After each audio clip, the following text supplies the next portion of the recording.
아멘. 작년 11월에 제가 전주에 말씀을 전할 기회가 있었습니다. 근데 이제 말씀을 전한 이후에 누군가 찾아왔는데 제가 오래전에 선교단체에 있을 때 신입 간사 시절에 훈련을 했던 친구였습니다. 이 친구는 얼마 동안 간사로 수고하고 섬기다가 지금은 농사를 지으면서 살아가고 있습니다. 그러면서 자기가 농사한 고구마다 그러면서 고구마 2박스를 가지고 와서 저에게 이렇게 주는 거예요.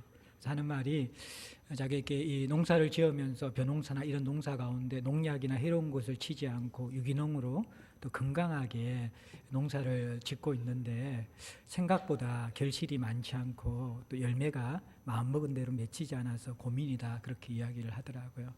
그래서 농사 짓는 이야기를 이렇게 저렇게 하는데 참 이 농부에게는 모든 전심전력 에너지를 다 쏟아부으면서 한 해 마지막에 맺힐 열매, 결실, 그게 모든 관심과 에너지가 집중되어져 있는 것을 느꼈습니다.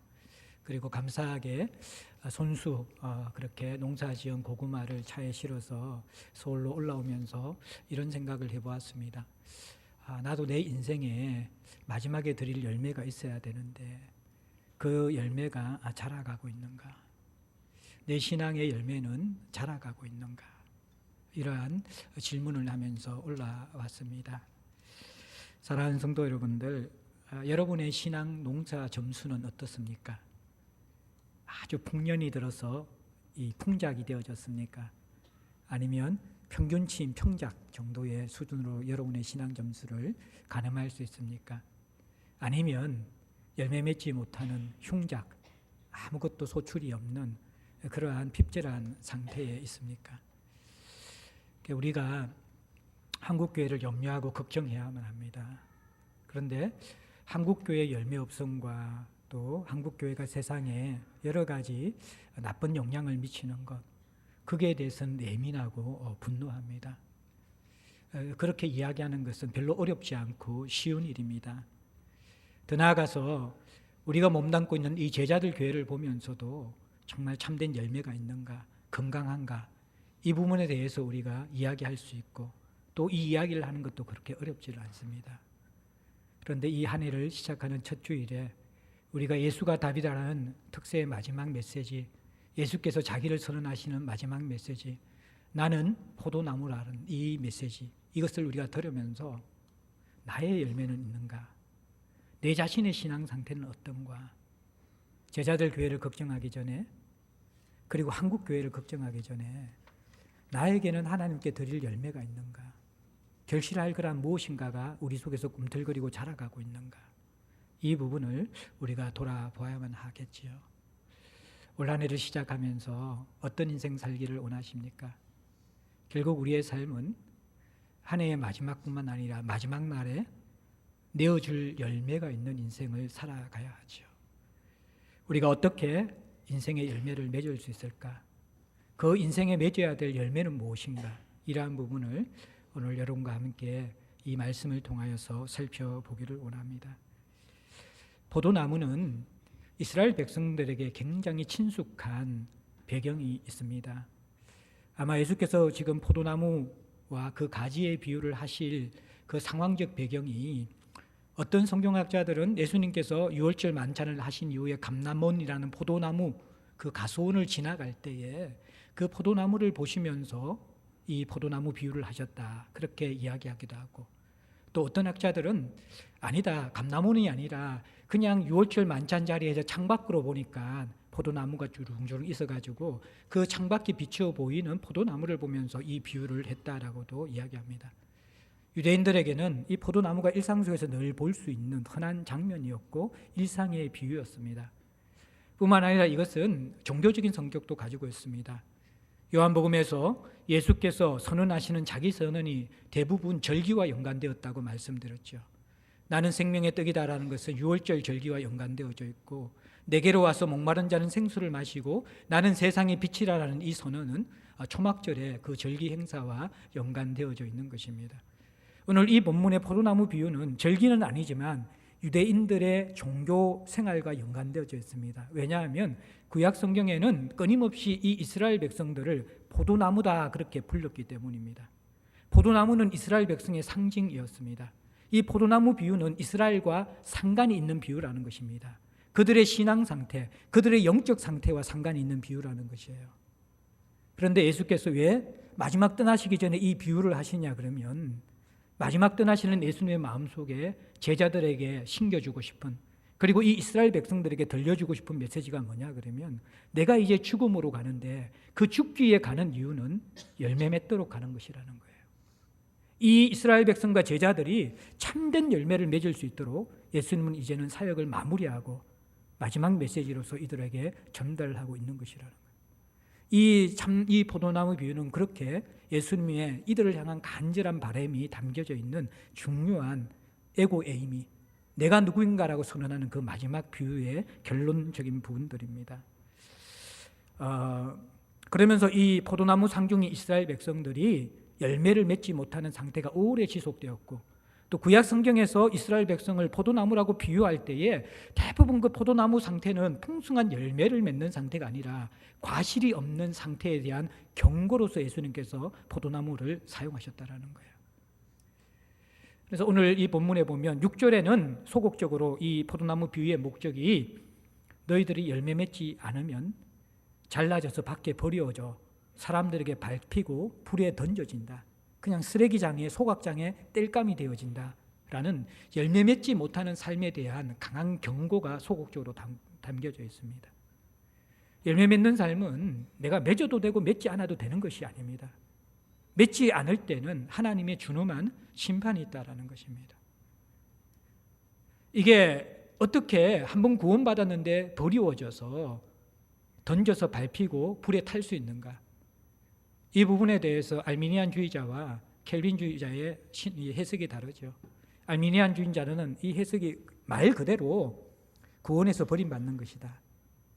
열매 맺지 못하고 삶이 없는 사람들은 구원받은 사람도 아니고 구원에서 버림받는 것이다. 그렇게 해석을 하고, 켈빈주의자들은 이 해석을 이것은 구원에 대한 문제가 아니라 상급에 대한 문제이다. 행실을 통한 상급에 대한 문제이기 때문에 구원과 상관없이 이 사람들은 상급이 불타 없어질 것이다. 이렇게 해석을 합니다. 어쨌든 우리가 이 무엇을 믿든 간에 예수님께서는, 하나님께서는 심각하게 열매 맺지 못하는 상태가 이 예수의 마음속에, 하나님의 마음속에 굉장히 중요한 문제라는 것을 지적해 주면서 우리가 그것을 심각하게 생각을 하는 것입니다. 그리고 더 나아가서는 예수님께서 열매를 맺도록 격려하는 것이죠. 8절에 보면 열매를 맺어야지 하나님이 영광을 받고 너희들이 내 제자가 된다. 역으로 이야기하면 진짜 나를 따르는 제자는 정상적으로 열매를 맺는 것이고 그것을 통해서 하나님 아버지께 영광을 돌리는 삶이다. 그렇게 이야기하고 있습니다.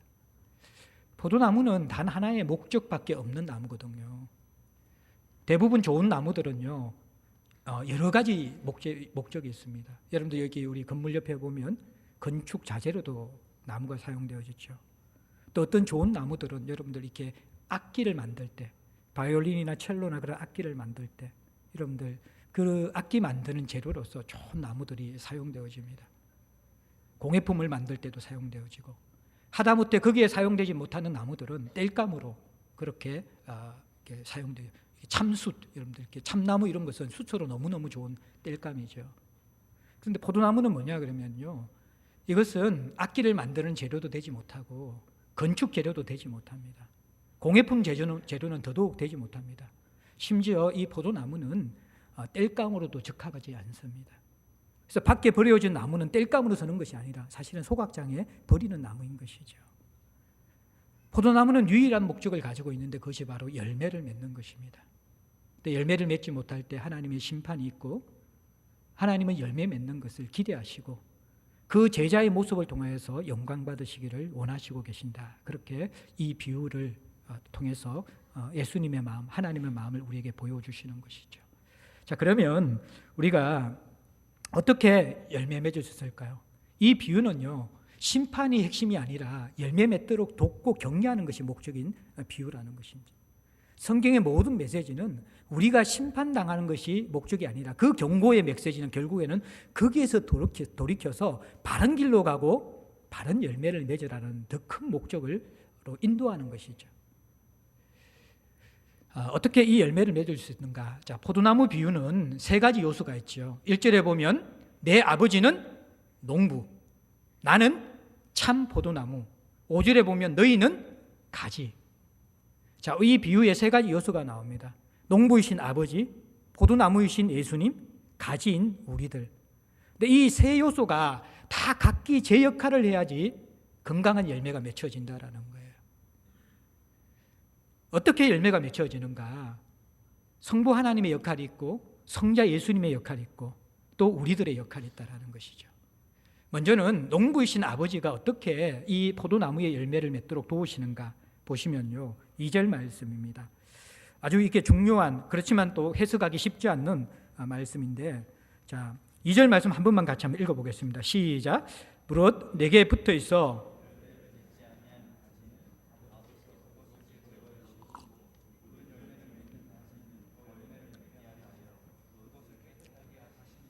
아멘. 자, 여기에서 세 종류의 가지의 모습이 나오거든요. 하나는 열매 맺지 못하는 가지, 두 번째는 열매를 맺고 있는 가지, 세 번째는 농부가 또 포도나무가 가장 기대하는 더 많은 열매를 맺는 가지. 이 세 종류의 가지가 있어요. 자, 그런데 여러분, 여기에서 2절 말씀을 제가 묵상하면서 충격을 받았거든요. 우리가 알고 있던 신앙 상식과 다른 예수님의 말씀을 우리가 여기에서 보게 됩니다. 내게 붙어 있어 열매를 맺지 아니하는 가지. 굉장히 이상한 표현 아닙니까? 대부분 교회 다니는 성도들이 듣는 이 비유의 핵심은 뭐냐 그러면요, 예수님께 붙어만 있으면 열매 맺는다고 이야기합니다. 그렇죠, 그죠? 근데 2절을 보면 이게 아니라고 이야기해요. 내게 붙어 있는데 열매 맺지 못하는 가지가 있다라고 이야기하고 있는 것이죠. 내게 붙어 있는데 열매를 맺지 못하는 가지. 포도 농사를 짓는 농부의 입장 속에서는 이것은 굉장히 여러분들 자연스러운 것입니다.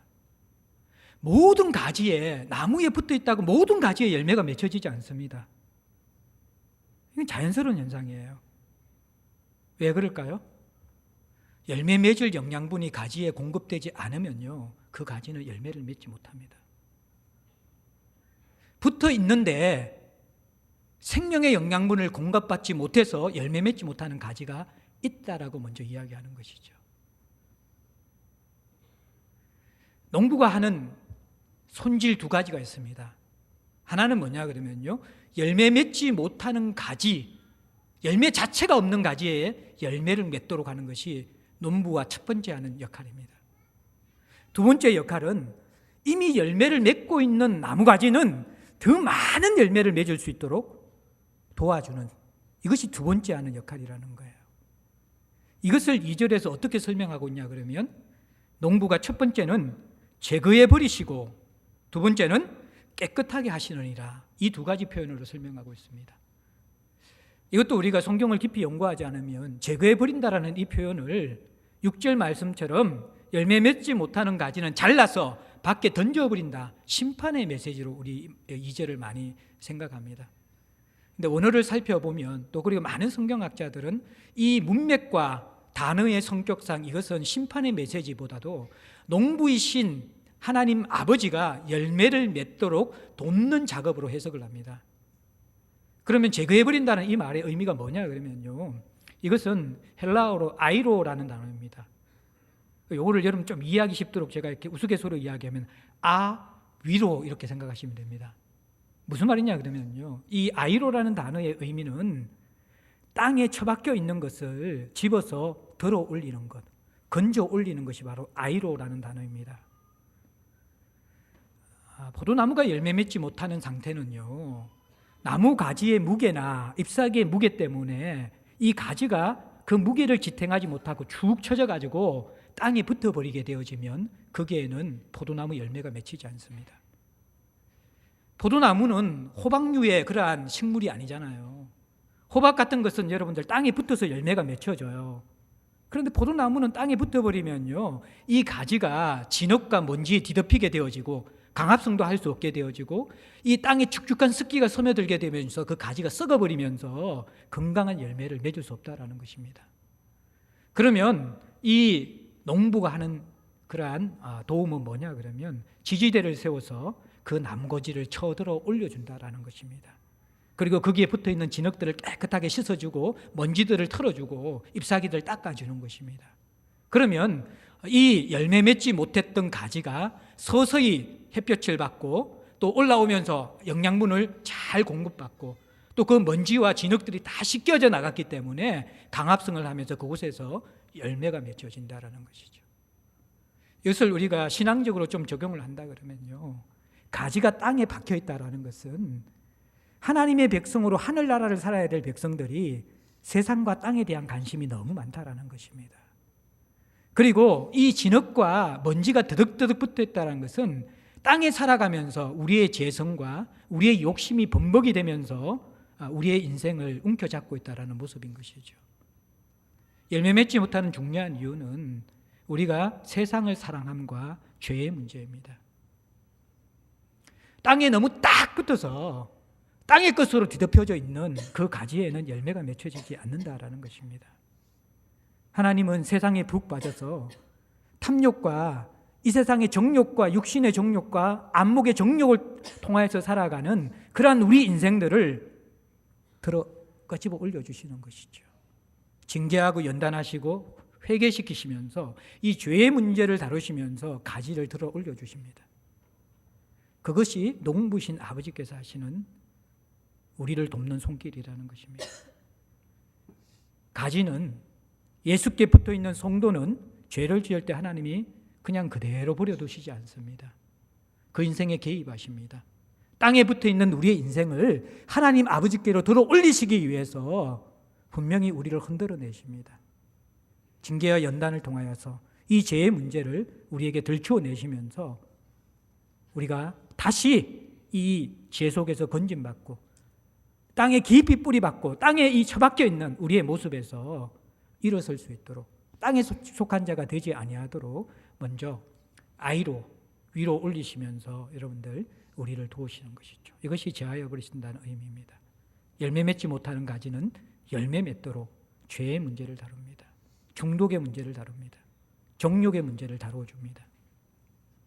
그리고 두 번째, 깨끗게 하신다. 이 말은 카타이로라는 그런 헬라어인데 쉽게 이야기하면 이것은 가지치기에 해당하는 것입니다.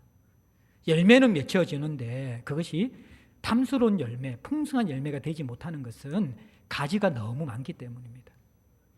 나무의 원줄기로부터 공급되어지는 영양분은 한정되어져 있는데 가지가 너무 많아가지고 열매는 모든 영양분이 집중해서 공급되어야지 맺혀지는데 그것이 여러 가지로 흩어져 버리고 잎사귀로 흩어져 가버리면요, 열매가 맺혀지지 않든지 맺히더라도 아주 작은 열매, 탐스럽고 풍성한 열매가 아니라 상품 가치가 없는 작은 열매가 맺혀지는 것이죠.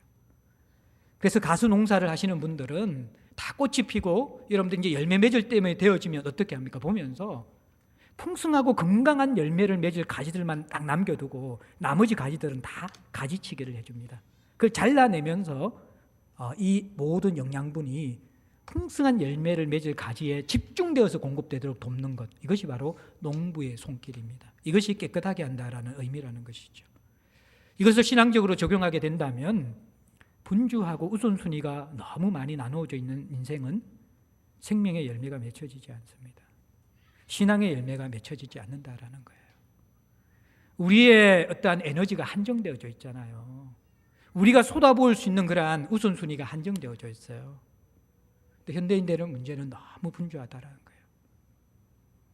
이 죄의 문제와요, 우선순위 없이 분주한 이 인생의 문제, 이것이 오늘날 우리가 열매 맺지 못하는 가장 중요한 두 가지 문제입니다. 너무너무 바쁘고 너무너무 분주한 게 많습니다. 그리고 이 분주하고 바쁜 인생 가운데서 생활 습관이 다 바뀌어져 버렸어요. 대부분 늦게 들어옵니다. 우리 자녀들을 보면 알겠더라고요. 밤낮이 바뀌었어요. 밤에 깨어있고 아침부터 잡니다. 이게 대부분 오늘날 젊은이들의 그런 모습이거든요. 제가 특별 새벽 기도 주간에 우리 그 디모데 바울 지체 보면서 참 감사해요. 우리 특별 디모데 보면서 저는 얘들이 이제는 이게 거의 이제 새벽 기도 나올 디모데들은 한 반 정도는 밤을 새운 아이들일 거예요. 왜냐하면 워낙 늦게 자기 때문에 늦게 자서 그 시간에 일어나지 못해요. 그 디모데 가운데 반은 밤을 꼴딱 새우고 저는 나왔다고 믿고 싶어요. 얼마나 충성스럽고 헌신적인 우리 아이들이에요.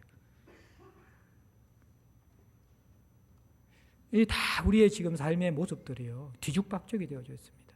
질서가 없고요, 분주하고 하나님을 찾는 데 대해서 마음의 우선순위가 집중되어져 있습니다. 않습니다.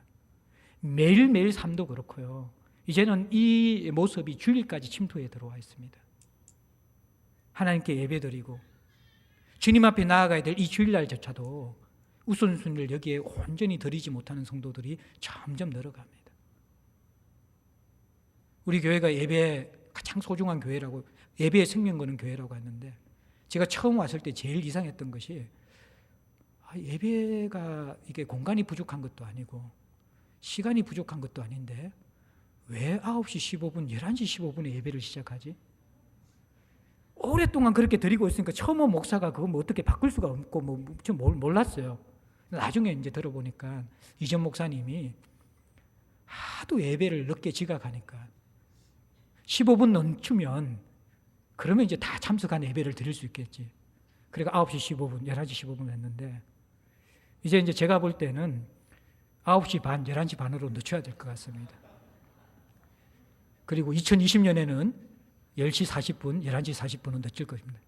한 2040년 되면 우리가 예배를 한 2시, 4시 이렇게 드려야 되지 않을까. 우선순위가 다 지금 우리가 다 빼앗겨버렸어요. 그러면서 신앙생활에 힘이 없다고 합니다. 무력하다라고 이야기합니다. 기쁨이 없다고 합니다. 신앙생활 해봐야 아무런 거랑 도움이 안 된다라고 이야기합니다. 기본적으로 열매 맺을 상태에 있지 않는 성도들이 너무 많다라는 거예요. 죄 안에 뒹굴고 있고 너무 바쁜 가운데 우선순위를 다 놓쳐버리면서 하나님 앞에 집중하는 에너지는 거의 인생의 끝머리에 있는 에너지를 가지고 예배드리고 집중하려고 하는 그런 성도들이 늘어간다라는 거예요. 농부이신 아버지께서 하시는 일이 뭡니까? 땅에 붙어 있어 봐야 열매는 없고 썩어지는 일이 있다는 것을 우리 인생에 깨닫게 하십니다. 수많은 가지 속에 무성한 잎사귀가 있고 사람들 보기에는 와, 많은 것 가지고 있네, 분주하게 살아가면서 그렇게 보여지지만 실제로 열매는 상품이 아니고 먹을 만한 게 아니라는 것을 우리 인생에 깨닫는 것이죠. 이전보다 더 바쁘게 사시면서 채워진 것이 있습니까? 더 분주한데 여러분 마음에 더 큰 행복이 있습니까? 더 열심히 소득이 늘었는데 내가 사는 것 같은 인생을 살아가고 있습니까?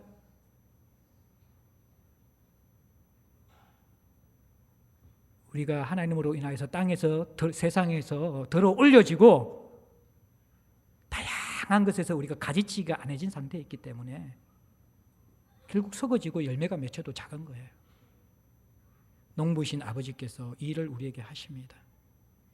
한 해 동안 겸손하게 하나님이 여러분 인생에 개입하셔서 제거해버리시고 깨끗해 하실 때에 이게 하나님이 내 인생에 찾아오셔서 진짜 열매를 맺게 하시려는 은혜의 손길이구나 깨달으시기를 바랍니다. 그리고 여러분들이 열매 맺을 수 있는 가지의 상태가 되셔야 돼요. 두 번째로 여러분들 이 열매 맺는 데 필요한 요소는 농부이신 아버지의 손길뿐만 아니라 가지인 우리들이 해야 될 일이 있습니다. 어떤 일입니까? 4절에 나온 것처럼 내 안에 거하라, 그러면 나도 너희 안에 거할 것이다, 그렇게 이야기합니다. 6절에 나와 있는 것처럼, 5절에 나와 있는 것처럼 마지막에 보면 5절 나는 포도나무에 너희는 가지라, 그가 네 안에 내가 그 안에 거하면 사람이 열매를 많이 맺나니 나를 떠나서는 너희가 아무것도 할 수 없느니라. 그렇게 이야기를 하고 계십니다. 거하라고 이야기하시는 것이죠. 거해야 열매가 맺고 거하지 않으면 열매가 없다라고 그렇게 이야기를 하면서 우리에게 거하라는 명령을 하고 계십니다. 자, 그런데 여러분들 이것도 우리가 또 착각하고 있는 게 있는데, 여러분들 보십시오. 가지가 나무에 붙어 있는데 열매가 없을 수 있다고 그랬어요. 예? 왜요? 나무에도 붙어 있지만 땅에 더 많이 붙어 있기 때문에 이거 열매가 없어요. 예. 그 나무에 붙어 있는데 너무 많은 거랑 분주한 거 우순순이일 때 그 열매가 없죠. 그리고 또 하나 우리가 이렇게 착각하는 게 뭐냐 그러면요, 붙어 있는 가지가 열매가 없다라는 것도 우리가 이렇게 충격인데, 예. 이 본문의 충격은 거한다라는 의미를 성도들은 모르고 있다라는 것입니다. 우리는 이 거한다라는 의미를 아무것도 안 하고 있어도 하나님이 다 해주신다라는, 특별히 켈빈주의를 잘못 알아가지고 내가 열심히 뭐 해봐야 죄 짓는 일밖에 없고 하나님이 다 하셔야 된다라고 그렇게 생각하고 있는 거죠. 극단적인 알미니안과 극단적인 켈빈이즘은 성경적이지 않습니다. 하나님의 주권 없이 내 자유의지로 모든 것을 다 한다고 생각하는 것, 그거 신앙 아닙니다. 자기 의와 자기 힘으로 하는 것이고요. 또 하나님 다 하신다고 하면서 내가 하는 일은 죄 짓는 것밖에 없으니까 나는 가만히 있는 것이 하나님 돕는 거라고 생각하는 것, 이거 켈빈이즘 아닙니다. 이것도 건강한 신앙이 아닙니다. 성도들의 신앙에 열매 없는 그 모습은요, 양극단에 있는 사람들입니다. 하나는 무엇입니까? 기도 생활과 하나님과 연결된 경건한 그 실체가 없는 가운데서 열심히 뭔가 분주하게 일어나고 분주하게 무슨가 봉사는 하는데 내 안에 거하는, 그게 없는 사람들, 하나님이 하신다는 것, 나를 떠나서는 아무것도 할 수 없다는 이 사실을 모르는 사람들, 열심히 일하는데 잠시 열매가 있는 것 같지만 오래가지 않고 제대로 맺히지 않습니다. 또 한 부류의 사람들은 하나님 다 하시는데 가만히 있는 거예요. 아무것도 안 하고 가만히 있는 거예요. 하나님 답답하시면 다 하시겠지. 이것도 아니라는 거예요. 여기서 거한다라는 의미 속에서 여러분들 5절부터 11절까지의 내용을 보면 거한다라는 것은, 여러분 7절 한번 보십시오. 너희가 내 안에 거하고 내 말이 너희 안에 거하며 무엇인지 원하는 대로 구하라. 그리하면 이루리라. 거한다라는 의미, 이게 붙어있다라는 의미거든요. 근데 붙어있는 상태가 어떤 상태예요? 말씀이 너희 안에 있는 상태입니다. 말씀이 들려지는 상태라는 거예요. 그리고 그 말씀을 붙잡고 기도하는 상태를 지금 이야기하고 있어요. 더 나아가서는 여러분들 10절 11절에 보면 아버지의 계명을 지켜서 사랑 안에 거하라. 사랑, 그러면 아버지의 사랑을 누릴 것이다, 이렇게 이야기합니다. 이것을 좀 간단하게 시간이 없어서 이야기하면, 거한다 할 때 이 네 가지의 단어가 여기에서 포함되어 있습니다. 말씀 안에 거하는 것, 기도 안에 거하는 것, 순종하며 거하는 것, 사랑하며 거하는 것. 이게 여러분들 가지가 나무에 붙어 있다라는 그런 모습이라는 거예요. 이것은 내 힘으로 뭔가 막 열심히 열매를 만들어내는 거예요. 가지는 절대로 스스로 열매를 만들어내지 못합니다. 나무가 열매를 만들어내죠. 그런데 가지가 나무로부터 공급을 받아야 되잖아요. 그 공급을 받을 수 있는 통로를 만드는 것, 예수가 나를 지배하고 예수의 주대심이 내게 영향력을 미치도록 만드는 것, 그것이 뭐냐 그러면 말씀 생활, 기도 생활, 순종 생활, 사랑하는 것이라는 거예요. 이게 거하는 거예요. 이게 붙어 있는 거예요. 이런 생활 하나도 하지 않으면서 나는 하나님 믿고 있어, 붙어 있어, 열매는 맺힐 거야. 아니라니까요. 거한다는 의미를 모르는 분들이에요.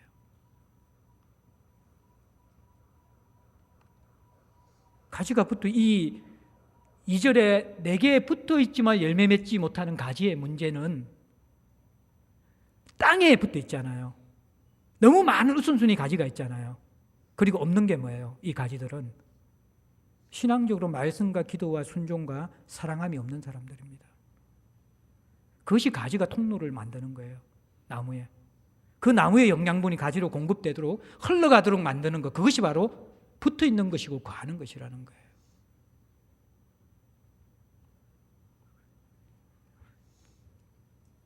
여러분들 어떻습니까? 잘 거하고 계십니까? 붙어 있다라는 것이 이런 의미라는 것, 우리가 알아야 된다라는 것. 그리고 제가 강의 안에서는 제가 이렇게 실수로 놓쳐버렸는데, 가장 중요한 여러분들 세 번째 요소, 아까 포도나무 비유에서 농부가 누구라고요? 아버지. 농부신 아버지, 하나님 아버지 역할이 있고, 포도나무 가지가 누구라고요? 우리죠. 우리는 붙어 있으면서 말씀 생활, 기도 생활, 순종 생활, 사랑하면서 그게 거하는 그런 삶들이 있어야 되는 거죠. 그 다음에 제일 중요한 건 뭔가 여기에서 포도나무의 역할입니다. 아무리 가지치기 손질 잘하더라도 원 나무가 병들어 버리면요, 이게 안 되는 거예요. 포도나무가 건강해야 되고 이것이 끊임없이 생명을 공급해 줘야 되는데, 이게 예수님의 역할입니다. 나를 떠나서는 아무것도 할 수 없다라는 것이죠.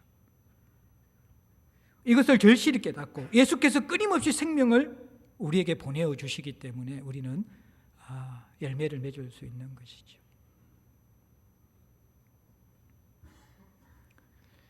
우리 스스로는 절대로 열매를 맺지 못합니다. 그리고 이스라엘의 종교나무는 다 썩어 있는 것이죠. 무화과나무 저주를 하면서 뿌리가 없어서 열매가 없다라고 이야기했습니다.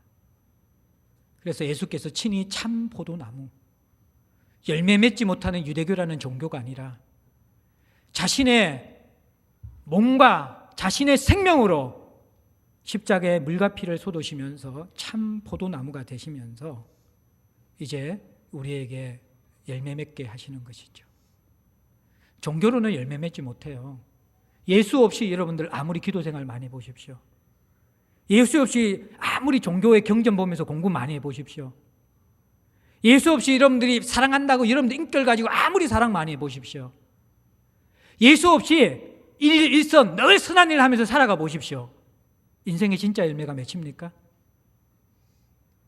성령이 주시는 열매, 하나님이 주시는 열매하고는 달라요.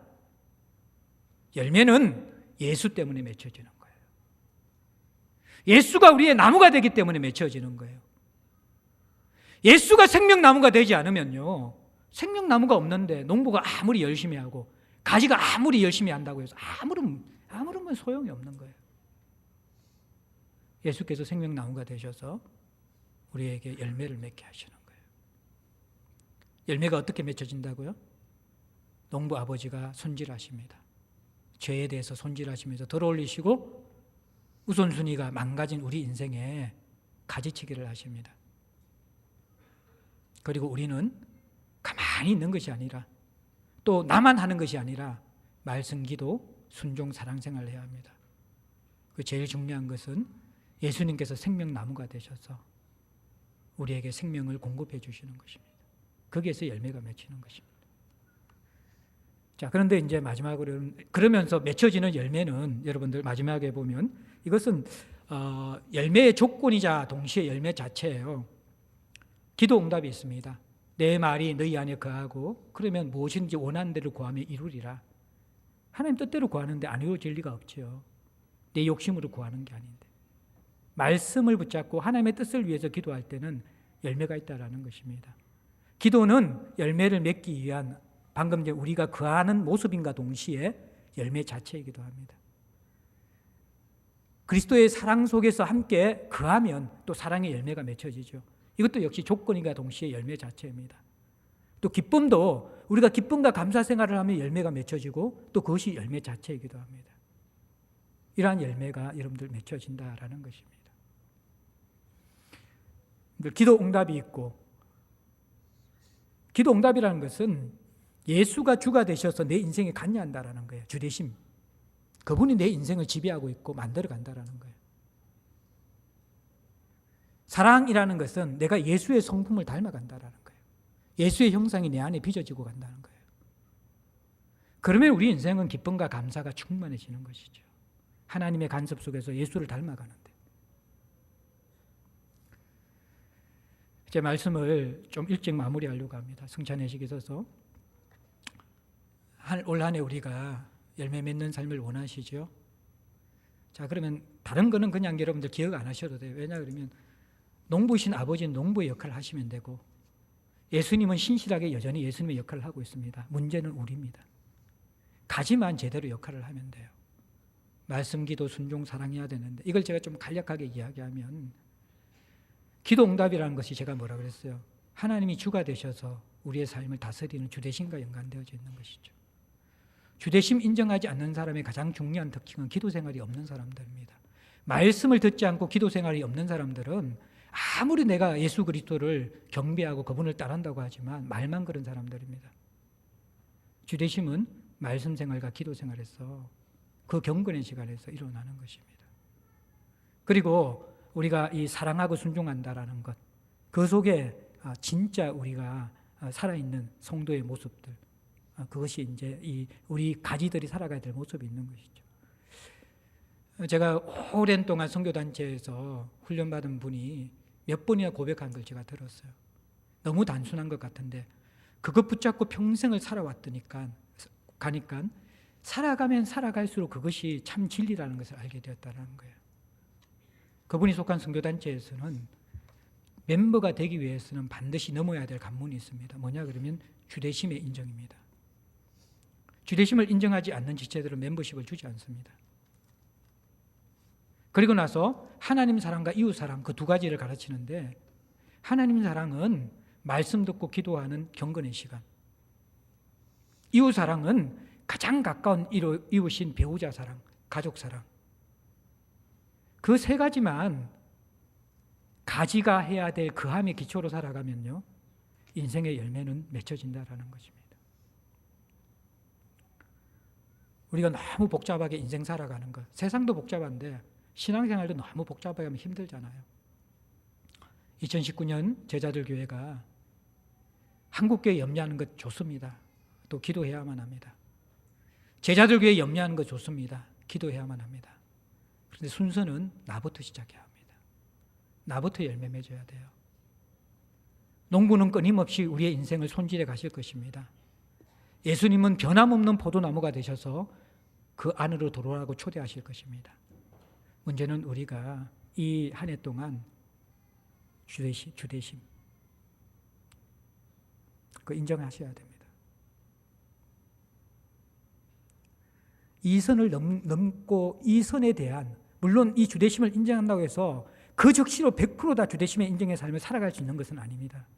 그러나 생명을 건, 그리고 내 인생을 건 중요한 결단을 하셔야 됩니다. 이제는 내가 내 인생의 주인이 되지 않겠습니다.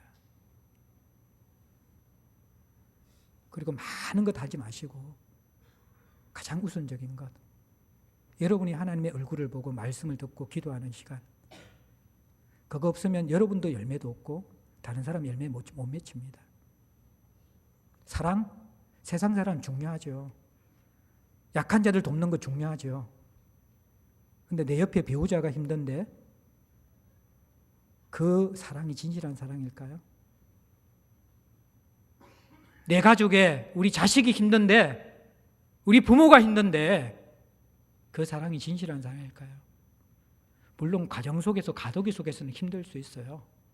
그러나 점점 우리는 가장 가까이 있는 사람을 사랑해야 돼요. 대화 중에 그렇게 이야기하더라고요. 우리 피택 장님들과 마지막 교회 가면서 대화했는데, 진짜 하나님과 연결되어 있는 사람은 두루뭉실한 사람을 사랑할 줄 모른다라는 거예요. 아침에 하나님 만나 기도할 때에 하나님이 깨닫게 해주시는 그 한 사람, 분명한 그 한 사람, 그 한 사람을 사랑한다라는 거예요. 우리는 너무 두루뭉실한 사랑에 익숙한 사람들 아닙니까? 다 사랑하는데 누구를 사랑합니까? 우리는 매일매일마다 그 한 사람을 사랑하는 사람이 돼야 돼요. 그 한 사람 가운데 1순위는 가장 가까이 있는 가족입니다. 배우자입니다. 저는 제자들 교회가 건강해지는 것들, 뭐 캐치프레이드 다 그거 아니라고 생각돼요. 구조를 바꾸는 것들, 그거 아니라고 생각해요. 물론 그것이 조금의 변수가 될 수 있을 거예요. 가장 중요한 오늘 본문에서 열매 맺는 이 기초가 없으면요, 절대로 제자들 공동체 역시 잎사귀만 무성하고 열매가 없는, 열매가 있다고 착각할 수 있는 그러한 성도와 교회가 될 수 있다는 거예요. 아버지가 일하시고 예수가 일하시는데 여러분은 어떻게 하실 것입니까? 올 한 해 우리가 주되심을 인정하고 매일매일 그분 얼굴 보고 음성 듣고 매일매일 한 사람 사랑하고 그러면서 하루하루 살아가면서 하나님이 어떤 열매를 맺으시는가 경험할 수 있는 저와 여러분들 될 수 있기를 주의 이름으로 간절히 축복합니다. 우리 찬송가 304장 1절 드리면서 성찬회식 함께 나가도록 하겠습니다.